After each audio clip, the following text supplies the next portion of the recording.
séparer les jaunes des blancs et conserver les jaunes dans un saladier. On va commencer par mélanger les œufs et le sucre jusqu'à ce que le mélange y blanchisse. Donc une fois que votre mélange il a bien blanchi et que le sucre a bien dissous, on va rajouter la mascarpone. Donc moi je prends 500 g de mascarpone.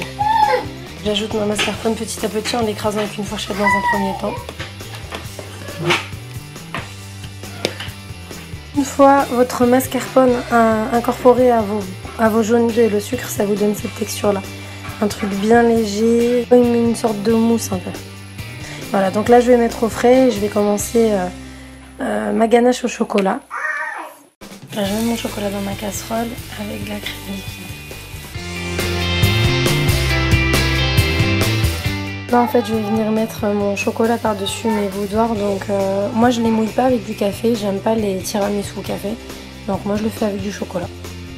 Voilà mes verrines en couvert, donc j'en coupe juste le boudoir. Mes M&M's je les ai mixés légèrement et je vais venir les mettre par-dessus mes boudoirs avec le chocolat pour donner un côté croquant. Voilà, j'ai mis mes M&M's par-dessus. Donc là, vu qu'il me restait du chocolat au lait encore, ce que je fais, c'est que j'ai remixé encore des M&M's. Donc ça va être pour l'étage du milieu. Et je vais venir remettre mon chocolat dessus. Comme ça, je vais mélanger mes M&M's avec mon chocolat au lait.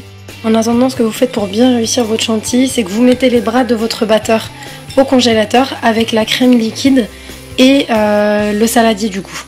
Pour que ce soit plus simple, pour que la crème chantilly prenne plus facilement, donc il faut que tout soit bien au frais. Donc c'est ma petite astuce à moi. Et pour la chantilly, donc dans un premier temps, vous le mettez sur la vitesse 1 et vous battez assez longtemps. Une fois que vous voyez que votre crème commence à être mousseuse comme ça, vous pouvez augmenter à la deuxième vitesse. Donc ça doit former des bulles sur le côté comme ça et être plus mousseux. Quand vous voyez qu'elle est devenue encore plus mousseuse, vous augmentez la puissance à 3. Quand c'est encore plus mousseux, vous augmentez à la puissance 4. Et quand vous voyez votre crème faire comme ça, c'est qu'elle est prête. Donc voilà, la crème chantilly elle est prête. Donc je vais venir je vais sortir mon mélange mascarpone œuf que je vais ajouter en fait petit à petit avec ma chantilly. Généralement les tiramisu c'est fait avec des blancs d'œufs, mais franchement je trouve pas ça bon. Moi je préfère faire ça du coup avec de la crème chantilly, c'est beaucoup plus mousseux et c'est meilleur.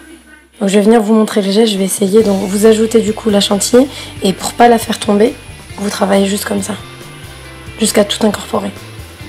Voilà ce que vous devez obtenir les filles, un truc bien mousseux, bien léger. Donc là je prépare le montage de mes verrines.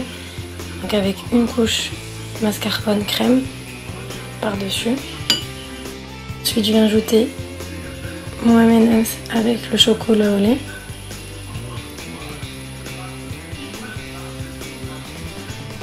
J'ajoute 2 petites langues de chat et je vais venir recouvrir avec la crème.